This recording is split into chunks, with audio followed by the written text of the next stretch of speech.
Success depends on understanding roles and lines of communication and how everyone in an enterprise is responsible for communicating well. In software development, failure to do this shows up in weak features that just don't work well. They're there, they do a thing, but nobody knows why they're there, and end users compare these features unfavorably to other products. Key roles in an enterprise need to communicate for software development projects to succeed.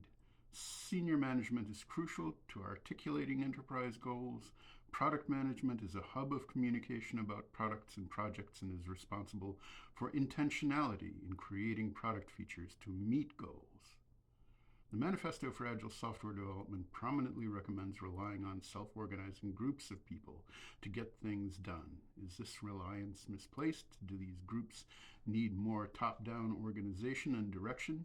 Do they need more measurement and estimation? The evolutionary heritage of humans suggests that despite such concerns, self-organizing groups hold a lot of potential, especially if they know their roles and how to communicate with colleagues.